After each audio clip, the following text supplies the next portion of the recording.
kekuatan modal, kekuatan politik menjadi sangat menentukan dalam perekonomian yang melahirkan ketimpangan amat sangat luar biasa.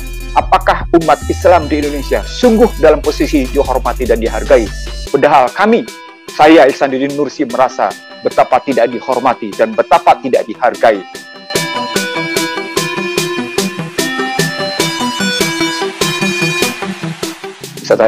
Assalamualaikum warahmatullahi wabarakatuh. Bismillahirrahmanirrahim. Sebelum hijrah, situasi perekonomian di bawah Bani Quraisy, Bani Hashim adalah situasi perekonomian yang bukan cuma sekedar menindas, tapi juga situasi perekonomian yang tidak adil, situasi perekonomian yang penuh dengan kental dengan perbudakan, situasi perekonomian yang sungguh-sungguh didasarkan atas kekuatan politik, kekuatan modal, kekuatan politik menjadi sangat menentukan dalam perekonomian yang melahirkan ketimpangan amat sangat luar biasa. Dalam sejarah bagaimana Rasulullah di Mekah, nampak sekali Siti Khadijah sebagai tokoh utama, sebagai salah satu tokoh utama Quraisy, begitu banyak mengorbankan hartanya, dan itu disebabkan oleh suatu situasi perekonomian yang makin mempersempit, makin mempersulit. Tadi sudah disebut bagaimana perjanjian tadi dibuat. Perjanjian itu bukan cuma sekedar perjanjian berbaju legitimate, artinya seolah-olah dipercaya, seolah-olah diterima, tapi berbaju legal. Jadi unsur legal legitimate-nya itu kuat sekali sehingga memang umat Islam dalam perspektif sebelum hijrah secara perekonomian politik memang ditekan habis-habisan. Daya tahan harus dibangun, dan daya tahan harus dibangun itulah Allah kemudian memerintahkan kepada Muhammad Rasulullah beserta para pengikutnya untuk hijrah. Yang menariknya, begitu hijrah sampai diterima oleh kaum Ansor, bagaimana kaum Muhajirin diterima oleh Ansor, maka yang terjadi adalah setelah membangun masjid, Utsman bin Affan bernegosiasi dengan Yahudi yang menjual air. Negosiasinya adalah penjualan dibagi atas waktu, dan pada saat hak waktu itu ada pada Utsman bin Affan, maka umat muslim mendapatkan kebebasan untuk memperoleh air, tidak dengan semata-mata dengan harga yang tinggi sebagaimana Yahudi menentukannya. Apa yang terjadi di balik hijrah dengan langkah keduanya adalah melakukan transaksi dengan Yahudi untuk air. Yang pertama adalah salah kalau teori dalam ilmu ekonomi menyatakan bahwa ilmu persaingan itu didatang dari Barat. Ilmu persaingan dari Barat itu dikenal dengan indeks persaingannya dikenal dengan 4 hal. Yang pertama adalah harga, yang kedua adalah kualitas, yang ketiga adalah delivery, yang keempat adalah inovasi, temuan-temuan baru posisinya. Anda bayangkan, Utsman bin Affan ketika hak menjualnya tiba, maka harganya adalah gratis bagi umat muslim. Artinya harganya dipukul habis oleh Utsman bin Affan. Yang kedua, dari segi kualitasnya tidak lebih buruk, bahkan menjadi lebih baik karena umat muslim betul-betul menjaga kebersihan air dalam rangka untuk wudhu dan untuk juga kemudian kepentingan lain-lain. Yang ketiga dalam delivery karena muslim mengambil sendiri, maka boleh dibilang delivery-nya on time. Karena setiap mereka yang membutuhkan atas air, posisinya itu silakan ambil langsung. Delivery-nya sudah langsung on time. Yang menarik adalah inovasi atau sikap pembaruan. Inovasi yang terjadi adalah bagaimana berbagi waktu atas sistem penjualan. Maka Rasulullah bertanya, ya Utsman bin Affan, bagaimana engkau memperoleh air ini? Utsman bin Affan menjawab, ini adalah hasil perjanjian kami, Utsman bin Affan, dengan Yahudi atas dasar tadi, membagi waktu dengan harga tertentu. Karena pada saat si Yahudi tadi menjual, peminat tidak ada disebabkan oleh seluruh kebutuhan air terpenuhi saat Utsman bin Affan berhak untuk membaginya, maka makin tidak ada peminat atas air itu. Itu membuktikan bahwa sesungguhnya teori persaingan yang dibangun oleh Utsman bin Affan adalah ilmu persaingan awal, bukan persaingan yang dibangun oleh Barat. Bahkan lebih dalam dari itu, di belakang persaingan yang dibangun oleh Utsman bin Affan itu, ada 3 hal yang paling penting dalam kajian saya. Yang pertama adalah sikap kejujuran. Dalam konstruksi penjualan Yahudi tadi, kita tidak menemukan kejujuran tadi. Dalam konstruksi teori persaingan sekarang, kita juga tidak menemukan kejujuran. Yang kedua yang kita temukan dalam perjanjian Utsman bin Affan dengan si Yahudi tadi tentang air, termasuk yang namanya bagaimana mendeliverinya kepada umat muslim di Madinah. Hapusnya keserakahan. Dan ternyata sekarang kalau kita lihat indeks persaingan hari ini, ketidakjujuran tetap ada, keserakahan tetap tinggi. Yang paling menarik adalah, selain 3 hal tadi, hapusnya persepsi tentang uang disebabkan oleh gratis memperoleh air. Disinilah muncul kemudian hadis yang menyatakan bahwa muslim berserikat untuk yang namanya tanah pertanian, api, dan air posisinya. Nah, perspektif ini menggambarkan bahwa sesungguhnya kita memang harus berhijrah. Hijrah pertama kali dalam struktur ekonomi di dunia maupun di nasional, hijrah dalam pengertian hapus ketidakjujuran, hapus keserakahan, hapus bangun-bangun persepsi. Kalau kita menghapus tiga hal tadi, maka sesungguhnya yang langkah pertama yang harus kita lakukan, berhenti berhutang. Apalagi hutang berbasis riba. Teman-teman sekalian, saya baru saja mengupdate situasi ekonomi politik internasional yang sedang terjadi baik di kawasan Australia, di Eropa, atau bahkan di Amerika. Setelah ada ancaman yang namanya C-19 akan lebih ganas, diduga akan lebih ganas, dan vaksin kemudian dilihat sebagai bentuk biometrik ID yang masuk ke dalam tubuh manusia sebagai wujud nanoteknologi, mereka melihat bahwa ada ancaman besar ke depan, di mana dunia akan lebih panas, kata mereka. Mereka menyebutnya sebagai satu peringatan besar dari situasi global karena climate change, perubahan iklim, sudah tidak bisa lagi diatasi. Di beberapa negara bagian Amerika, memang tingkat kepanasan sudah mencapai demikian tingginya, bahkan sudah mencapai 54 derajat Celcius. Ada yang 52, ada yang 54. Sebelumnya juga terjadi di Australia, kebakaran yang luar biasa. Saya melihat global climate change itu pada hakikatnya adalah satu kampanye besar yang dilakukan oleh satu partai bernama Demokrat sejak Al Gore sebagai lawan jatuh ke Bush pada pemilu 2004 di Amerika, upaya untuk membangun sebuah strategi baru menguasai dunia. Global climate change sebagai tindak zalim yang terjadi di panggung dunia, itu akan terkena ke seluruh dunia, seperti situasi C-19 dan vaksin, di mana mereka memaksa seluruh dunia harus tunduk pada aturan-aturan itu. Kenapa saya kemudian menggeser dari posisi hijrah yang pertama sampai dengan cerita tentang situasi yang terakhir ini? Karena saya melihat umat Islam di dunia, bukan hanya di Indonesia, sudah dalam posisi amat sangat terdesak. Yang pertama, umat Islam di dunia tidak memiliki teknologi secanggih mereka.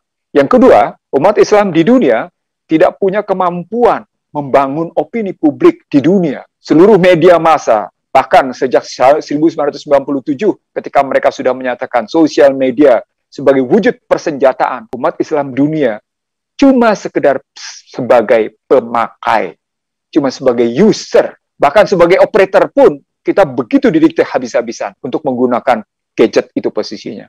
Jadi yang pertama adalah bagaimana kita tidak punya kekuatan atas teknologi. Yang kedua, kita tidak punya kemampuan untuk melakukan imbangan atas kekuatan yang mereka bangun dengan kekuatan modal, dengan medianya. Yang ketiga, kita tidak mampu membangun kecanggihan mereka berorganisasi. Bagaimanapun kita harus akui mereka canggih dalam berorganisasi, walaupun kemudian kita lihat teknologi yang mendukung mereka untuk begitu cepat mengambil keputusan secara akurat. Yang saya maksud adalah, lewat yang namanya teknologi yang mereka miliki, mereka bisa mengambil keputusan demikian cepat dan akurat. Dalam bahasa saya yang sederhana, keputusan mereka selalu memiliki speed, stamina, and akurasi. Punya kecepatan, punya daya tahan, posisinya, punya ketahanan, tepatnya, dan akurat. Dan ini basisnya adalah teknologi. Nah, sesungguhnya umat Islam di dunia, khususnya di Indonesia, punya kemampuan melakukan satu keseimbangan, walaupun tadi disebut oleh Zulkifli Hasan sebagai segala sesuatu bentuknya berimbang. Tapi itu sekedar kata-kata. Saya tidak ingin itu berwujud sekedar kata-kata, sebagaimana Neno bilang, kita banyak berbusa-busa dalam menyampaikan sesuatu, tapi kemudian kita tidak mampu mewujudkan dalam tindakan. Saya ingin berhenti, teman-teman sekalian, dari sekedar berkata-kata. Saya ingin berhenti dari sekedar beretorika. Saya ingin berhenti cuma bicara di panggung-panggung diskusi, di panggung-panggung seminar atau webinar. Dalam pengertian berhenti adalah, saya tidak ingin lagi dakwah model kata-kata itu tidak diluncurkan dengan dakwah tindakan nyata. Nah, kalau sudah seperti itu, maka kata kuncinya adalah harapan baru yang kita mesti bangun. Harapan baru yang kita mesti bangun dalam posisi sekarang adalah kita mengubah sistem perekonomian yang kita miliki. Kita harus mengubah hal-hal yang patut kita tinggalkan, karena begitu kita berhijrah masuk ke dalam sistem ekonomi Islam, terutama ekonomi politik Islam, maka kita akan mendapat apa yang disebut dalam Al-Baqarah 218. Hai orang-orang beriman, berhijrahlah kamu dan berjihadlah kamu. Maka kamu akan mendapatkan tanah di bumi ini sedemikian luasnya daripada tanah hijrah, daripada tanah yang kamu tinggalkan, dan kamu akan mendapatkan ampunan. Saya kira ini salah satu gambaran betapa sesungguhnya orang diminta untuk meninggalkan satu sistem yang zalim. Ekonomi Islam memberikan harapan. 1 Muharram 1443, jika diterapkan dalam perspektif ekonomi Islam, itu berarti perintah untuk mengatasi yang namanya kehinaan. Perintah untuk mengatasi ketertindasan. Karena bagaimanapun tidak peduli siapapun yang namanya masyarakat Islam dunia. Secara ekonomi politik sesungguhnya dalam posisi tertindas. Yang kedua, dia harus mengatasi, dia harus membebaskan kebodohan. Harus memunculkan yang namanya mengatasi kemiskinan, bebas dari kemiskinan. Lalu yang keempat adalah dari ketimpangan. Yang kelima adalah kehinaan. Jadi, permintaan atau anjuran Allah untuk berhijrah dan kemudian berjihad di jalannya. Kalau kalimat 218 Al-Baqarah jelas sekali kalimatnya, berhijrah dan berjihad. Karena tanah hijrah itu lebih luas, dan engkau akan mendapatkan ampunan dengan rezeki yang luar biasa. Maka saya memberikan makna bahwa sesungguhnya ketika kita hijrah secara ekonomi politik, maka kita akan memiliki ketahanan. Ketahanan yang luar biasa. Saya setuju pada beberapa pendapat tadi tentang misalnya pentingnya kita untuk saya tidak ingin menggunakan bahasa asing, respect dalam hal ini. Betapa pentingnya kita hidup saling menghormati dan menghargai. Tapi muncul pertanyaan, apakah umat Islam di Indonesia sungguh dalam posisi dihormati dan dihargai? Padahal saya Ihsanuddin Nursi merasa betapa tidak dihormati dan betapa tidak dihargai. Jadi kalau tadi ada kata-kata, mari kita saling meningkatkan respect satu sama lain. Saya ingin bertanya kepada mereka yang menyatakan itu. Apakah dirinya merasa dihormati atau tidak? Apakah dirinya merasa dihargai atau tidak? Kalau sementara posisi dirinya sesungguhnya tersandera. Saya tidak ingin umat Islam di dunia. Saya tidak ingin umat Islam di Indonesia tersandera. Saya tidak ingin Habib Rizik Muhammad Syihab dalam posisi dizalimi terus-menerus. Karena andai kata ini terjadi terus-menerus, yang muncul adalah istijrot. Dan saya khawatir istijrot itulah bentuk konflik horizontal dan konflik vertikal. Saya ulang, saya tidak ingin Habib Rizik Syihab terus-menerus dizalimi. Karena bisa jadi yang muncul adalah istijrot. Dan kalau istijrot itu bentuknya adalah konflik horizontal. Dan konflik vertikal disebabkan tingkat ketertindasan, tingkat penekanan, tingkat ketimpangan dan kehinaan terus berjalan. Maka suka tidak suka akan ada perlawanan. Dan itu bukan sekedar perlawanan ekonomi, tapi juga perlawanan ekonomi politik. Teman-teman sekalian, sekali lagi saya tidak ingin berretorika. Saya tidak ingin berkata-kata. Saya sudah mewujudkan dalam pekerjaan saya beberapa tahun ini. Dan saya ingin mengatakan pada Anda semua, ternyata sistem ekonomi Islam sesungguhnya justru memiliki ketangguhan amat sangat luar biasa. Saya kira ini yang mestinya kita lakukan. Karena dengan kita berhijrah dari sistem ekonomi yang zalim, sistem ekonomi yang merusak, sistem ekonomi yang munafik, sistem ekonomi yang sungguh-sungguh tidak berpihak pada nilai-nilai kemanusiaan, maka Islam justru menjawabnya bahwa dia harus membebaskan dari ketertindasan. Ekonomi Islam justru menjawab bahwa membebaskan kemanusiaan dari kebodohan, membebaskan kemanusiaan dari kemiskinan, membebaskan manusia dari ketimpangan, dan membebaskan kemanusiaan dari kehinaan. Wabillahi taufiq wal hidayah. Assalamualaikum warahmatullahi wabarakatuh. Sekali lagi buat mereka yang masih mengikuti acara ini. Di penutup Ramadan 1442 kemarin, saya menyampaikan mestinya Idul Fitri ini disahuti atau direspon oleh pemerintah sebagai langkah memperbaiki basis saum Ramadan. Basis saum Ramadan adalah kejujuran. Orang tidak bisa saum kalau dia tidak jujur. Tidak bisa disebut saum, tidak bisa disebut puasa. Dan tidak ada kejujuran jika kita selalu bermain-main dengan manipulasi. Kita bermain-main dengan kata-kata yang berbeda dengan tindakan. Kita selalu bermain dengan kata-kata yang selalu kemudian berpikir tentang mempertahankan kuasa. Yang selalu berpikir tentang bagaimana membangun rasionalisasi atas kebijakan. Selalu membangun legitimasi atas kebijakan. Tanpa kita lihat bahwa sesungguhnya kekuatan legitimasi dan legalitas itu sesungguhnya berbasis opong. Kekosongan. Tidak ada isi. Dia ibarat gelembung-gelembung kekuasaan yang hanya diisi dengan kesemuan. Tulisan saya kebetulan viral. Terima kasih saat itu. Karena saya menyebut inilah momentum Idul Fitri yang harus disahuti oleh pemerintah sebagai upaya untuk memperbaiki hubungan kepercayaan satu sama lain. Itu sebelum 1 Muharram 1443 ini saya saya mengundang, saya mengajak semua komponen bangsa untuk mendayagunakan output dari Ramadan 1442 dan 1 Syawal 1442. Sayang saya tidak melihat itu terjadi dari mulai 1 Syawal hingga 1 Muharram. Yang terjadi adalah bagaimana kita selalu bilang tidak ada TKA yang datang, selalu ada TKA yang datang. Selalu kita bilang ini problem pandemi sehingga masyarakat harus pakai PPKM darurat, harus pakai PPM level 4. Tapi pada saat yang sama muncul TKA, maka muncul pertanyaan, ini sedang berpihak kemana sesungguhnya? Di tengahnya namanya anak bangsa, demikian rupa sulitnya menghadapi kehidupan. Berapa banyak hotel restoran yang tutup? Luar biasa. Anda tahu yang namanya warteg 50% tutup. Itu berarti kesulitan masyarakat menengah ke bawah luar biasa. Lalu tiba-tiba Anda mengatakan, pertumbuhan ekonomi kuartal kedua 7,07%. Lalu orang semua ribut, bagaimana mungkin dalam suasana daya beli ambruk, kelas menengah ke bawah terpukul, Anda bisa tumbuh? Saya punya jawaban. Ya, karena terjadi peningkatan pembelian otomotif sebesar 908%. Tinggi, luar biasa. Juga terjadi peningkatan pembelian motor sebesar 288%. Juga terjadi peningkatan ekspor batu bara. Pertanyaan, seperti saya bilang ketika PPNBM dihapuskan pada industri otomotif dan pada motor lainnya, juga termasuk penghapusan bagi properti berharga 2 miliar. Yang menikmati adalah orang-orang yang berpunya. Bukan orang-orang yang berjuang sendiri mengatasi kehidupannya. Lalu pemerintah dengan bangga menyebut, ini karena bantuan tunai langsung begitu memberi manfaat. Ini karena bantuan sosial dan perlindungan sosial memberi manfaat.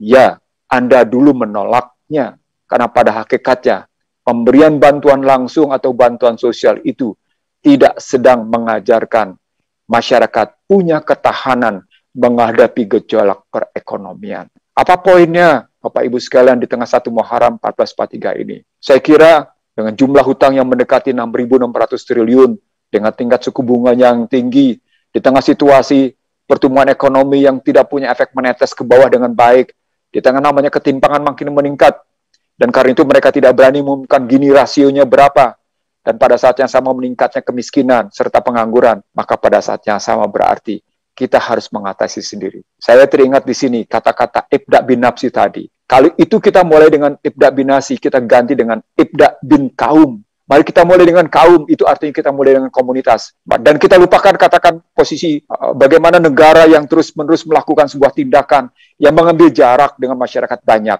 Dan terus-menerus mempertahankan kekuasaannya dengan caranya sendiri. Tanpa memperdulikan rusaknya sistem kepercayaan dalam politik, rusaknya sistem kepercayaan dalam ekonomi, rusaknya sistem kepercayaan dalam yang namanya urusan kepengadilan, urusan hukum. Rusaknya kepercayaan dalam posisi sistem sosial. Dalam bahasa sederhana, rusaknya modal sosial, rusaknya modal politik, yang mengakibatkan posisi banyak investor kabur walaupun masuk kemudian portofolio. Maka inilah kesempatan kedua. Ini kesempatan kedua Anda memperbaiki kebijakan. Ini kesempatan kedua Anda menunjukkan bahwa Anda punya keberpihakan pada dalam negeri secara baik, secara adil.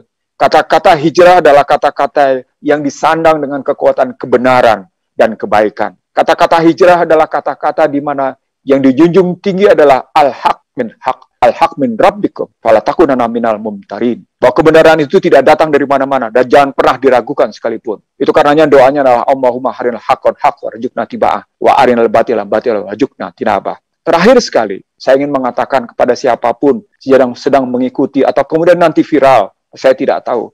Saya ingin mengatakan, kalau terus-menerus modelnya begini, di mana kekuatan global diikuti, kekuatan globalis diikuti oleh kekuatan nasional, dan ternyata mereka melakukan apa yang disebut dengan tindakan-tindakan manipulasi atas semua bentuk kekuasaan dan perekonomian, baik dalam perspektif multipolar, atau kemudian quadripolar, atau kemudian malah hubungan antar negara dengan warga negaranya, atau hubungan antar warga negara, maka yang terjadi adalah betapa kehidupan ini makin tidak menenteramkan. Saya khawatir ini tanda-tanda akhir zaman. Dan kalau akhir zaman dihadapi seperti ini, saya khawatir bangsa ini tidak punya kekuatan dan ketahanan. Benar adalah karena kehendak Allah. Dan kalau salah, sesungguhnya saya yang bertanggung jawab. Subhanakallahumma wa bihamdika, asyhadu an la ilaha illa anta, astaghfiruka wa atubu ilaik. Assalamualaikum warahmatullahi wabarakatuh.